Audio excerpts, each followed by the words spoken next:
مرحبا بكم في فيديونا الجديد الذي سيأخذنا في رحلة مثيرة إلى عالم البنوك المغربية وإنجازاتها الملحوظة في الشرق الأوسط.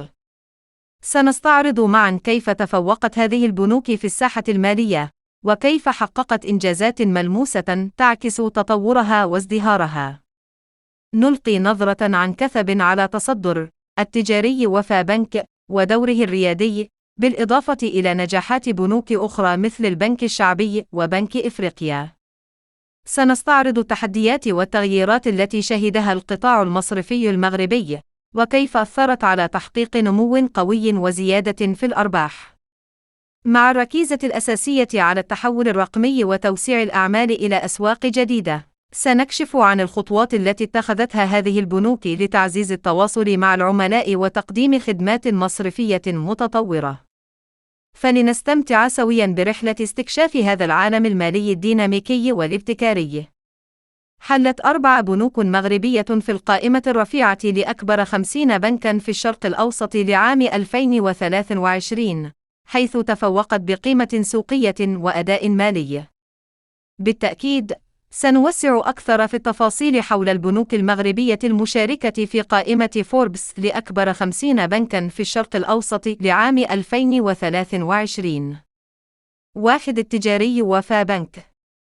يعد التجاري وفا بنك من بين أبرز البنوك في المغرب، وتصدرت المشهد المصرفي بتحقيقها المرتبة 18 على مستوى العالم العربي.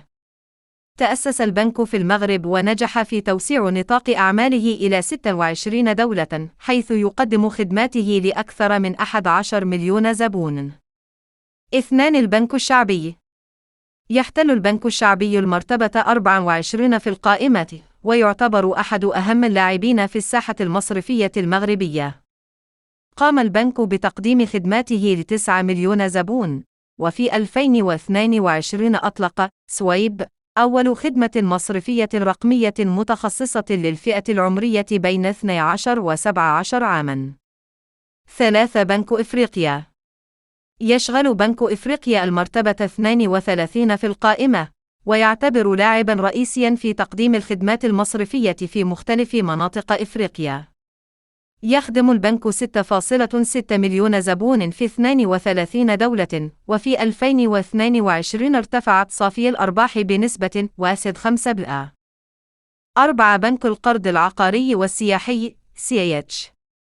يعد بنك القرض العقاري والسياحي مؤسسة مصرفية هامة في المغرب، حيث يخدم أكثر من 1.1 مليون زبون.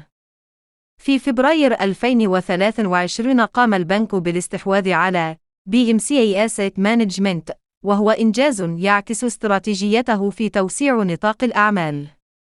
5. تحليل الوضع المالي.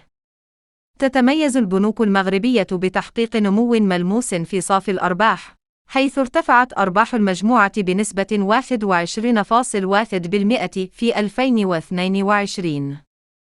تعكس الأرقام الإيجابية التزام البنوك بتحقيق التنوع والاستدامة في خدماتها المالية. 6. التحديات والمستقبل. تظهر تقارير تفاؤلاً حول قوة البنوك المغربية في مواجهة التحديات الاقتصادية العالمية، وتشير إلى قدرتها على المحافظة على الاستقرار المالي. الاستثمار في البنوك المغربية يمثل خياراً واعداً نظراً للنمو الملحوظ والأداء القوي الذي تحققه هذه الهيئات المالية. إليك بعض النقاط التي يمكن أن تلقى الضوء على جاذبية الاستثمار في البنوك المغربية. 1. استقرار القطاع المصرفي. يتمتع القطاع المصرفي المغربي بأمان واستقرار، حيث تظهر البنوك قدرة قوية على مواجهة التحديات الاقتصادية العالمية. 2. نمو اقتصادي ملموس. يعزز النمو الاقتصادي المستدام في المغرب جاذبية الاستثمار، حيث تشهد البنوك توسعاً في نطاق أعمالها وزيادة في الأرباح. 3. تحول رقمي وابتكار. تعتبر البنوك المغربية رواداً في التحول الرقمي، مما يتيح فرصاً للاستثمار في مشاريع تقنية وابتكارية. 4. توسع إقليمي. تقوم البنوك بالتوسع في أسواق جديدة خارج المغرب، مما يفتح أفقاً للاستثمار في القارات الإفريقية والعالمية. المرونة والتنوع.